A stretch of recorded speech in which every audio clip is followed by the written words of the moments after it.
I want to do something that people wouldn't be expecting, like, say, off the top of my head, a love story with Cthulhu. Um, and and doing all the and trying to come. So it's like the scene where the part where really like I connected to it. Like the idea, he couldn't come up with any ideas. I don't think Bobby nor I have that problem. We have too many ideas, and we don't focus on any one of them for too long. But Yeah. but he has all these different story ideas. He's not sure what to do with them, and then there's a point in the film where it's like, what if the entire film, and up this point has just been a setup for this big gangster revenge film, which is exactly what the film has been up to that point, and then at the second half of the film, it just changes and it's just a bunch of people talking in the desert. Guess what the Actually, I didn't rest? catch that. Guess what the rest of the movie is, guys. Uh, and then the rest of the Don't movie worry, is just dialogue's not boring. no, Just telling you, it's no. not boring Yeah, dialogue. the rest of the film is just them discussing the plot holes of the script, um, what they're going to do to end the film, what this film needs to be. Like Colin Farrell is very adamant that he wants this film to be a life affirming film. He does not want it to be another psychopath film where just a crazy person kills people. That's why he introduced the idea of the Quaker psychopath, because he wanted the idea of a psychopath who would not allow himself to kill someone.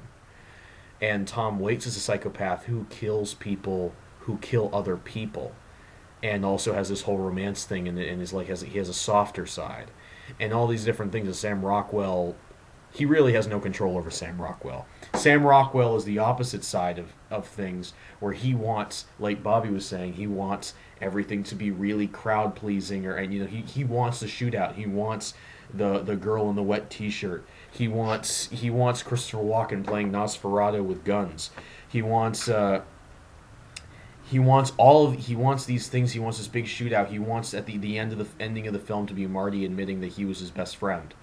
Yeah, all this stuff. It's total self insertion fanfic again. But again, that's what we're watching, folks. And at the end of the film, it's just he says, "I'm going to end this movie my way," and then a lot like adaptation again, things start happening. Uh, like as up to a certain point, things are like, okay, this is the movie that Marty wants to make, and at a certain point, it becomes the movie Sam Rockwell wants to make. Sam Rockwell shoots off a flare. Suddenly, the bad guy has henchmen. They come. There's a big shootout. Sam Rockwell shoots a car and blows it up, which is not something that happens in the real world. I'm sorry to tell people this, but he shoots the car and blows it up. There's this big shootout. He ends up getting shot.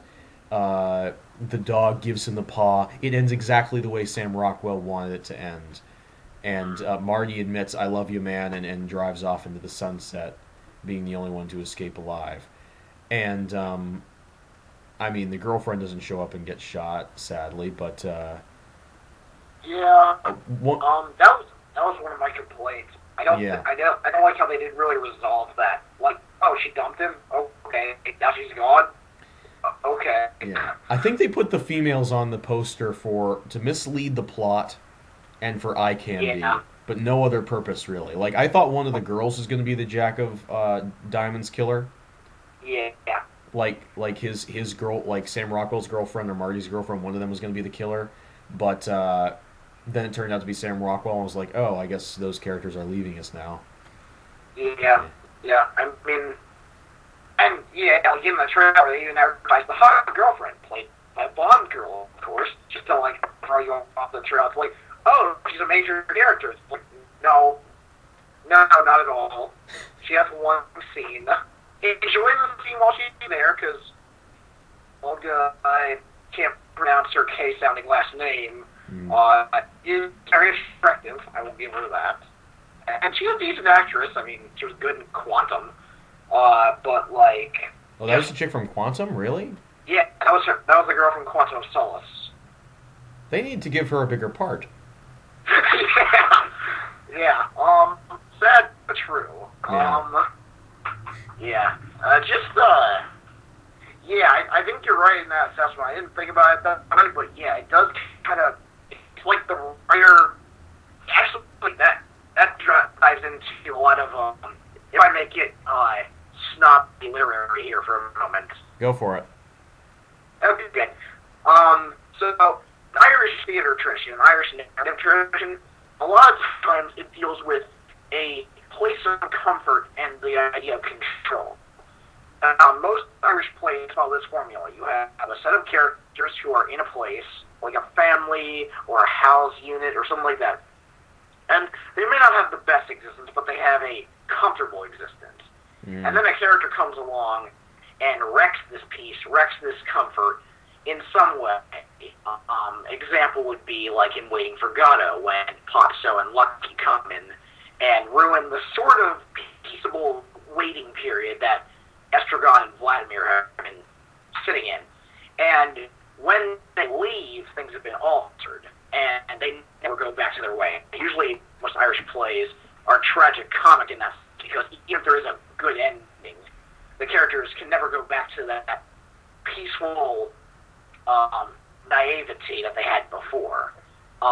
So I think in this, like, McDonough is kind of following a bit of an Irish tradition there, in the idea, just, but less in the sense of outsiders coming in, more in the sense of he becomes much more involved with the outsiders and gets dragged into their world. Yeah. You could argue the strangeness begins when Sam Rockwell arrives at his door in the beginning. Yeah. If you want to go that direction, you have the girlfriend says, "You can't come in, Marty's writing today." He's like, "What? I'm just going to stand out here like an asshole?" And she finally lets him in. And that's when suddenly things start getting strange. That's true, yeah. Oh, by the way, Martin McDonough hits you with his personality from the first line in this film. The first line in this film is, was it Dillinger who got shot through the eyeball? And right from the beginning of the film, you're hit with what kind of a movie you're watching. Yep. Yeah. Just like in Bruges. I love that. Yeah, that's true. Yeah. I was also going to say briefly that the other major tradition in Irish writing, especially novels, is they put the idea of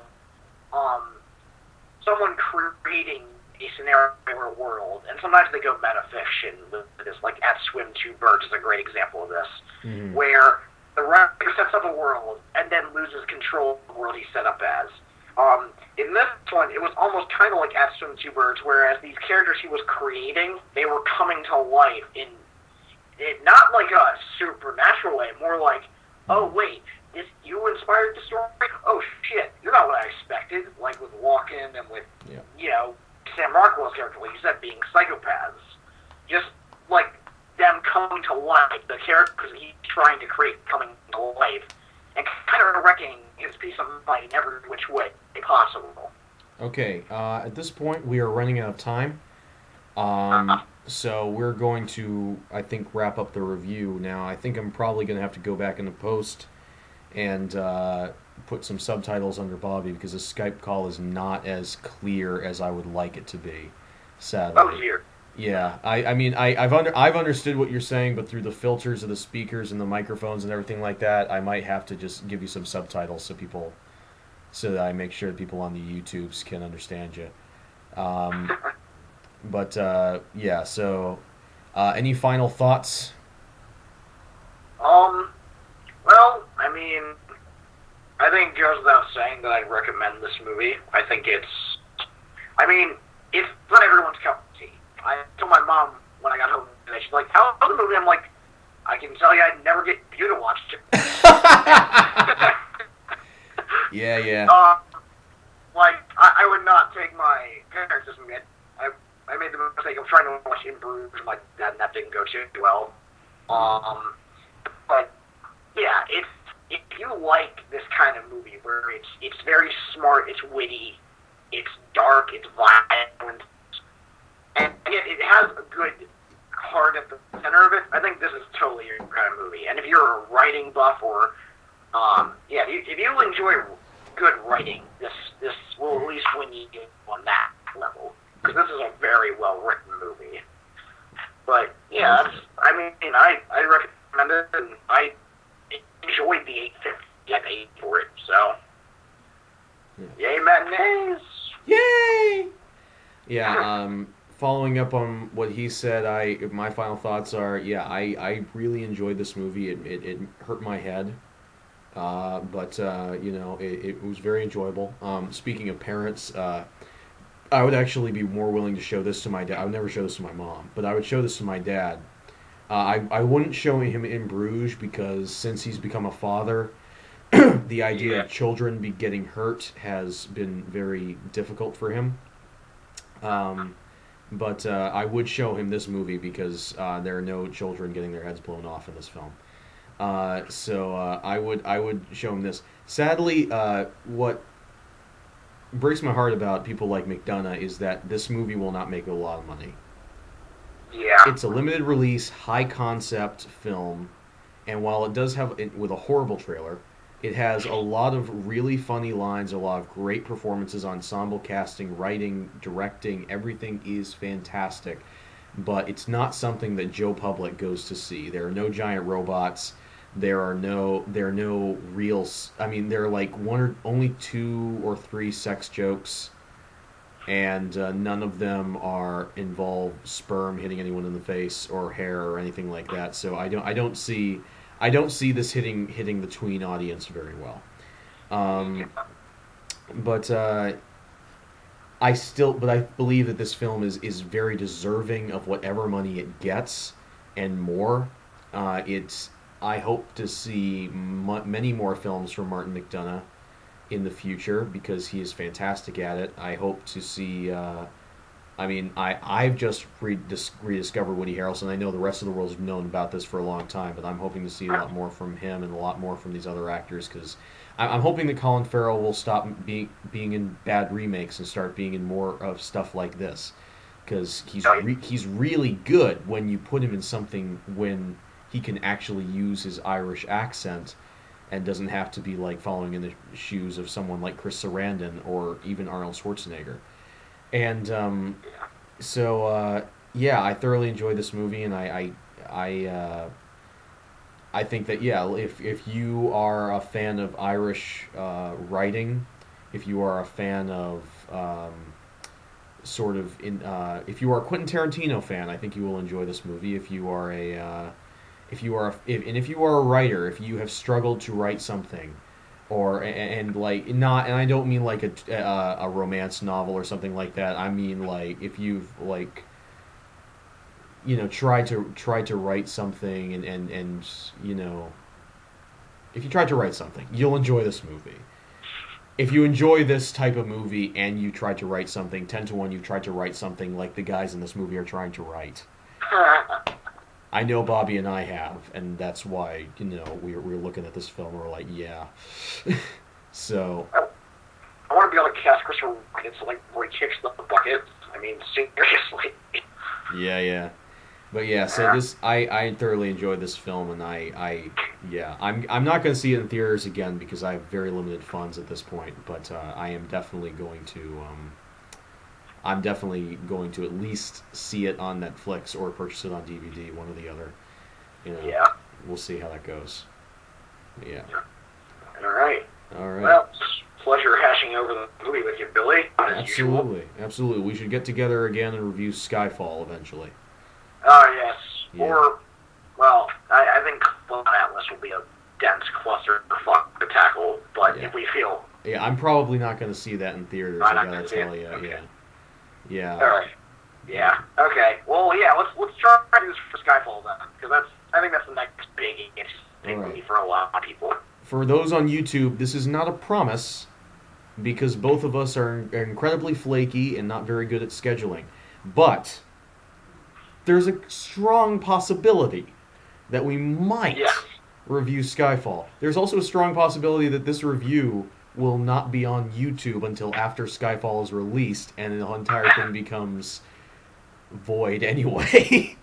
But we'll see. We'll schedule it to release with the DVD, so you buy it with the DVD. Buy the DVD! Yeah, there you go. That's what we're going to do. Well, anyway. All right. Good talking to you, man. Good seeing you, and good to hear from you. All right.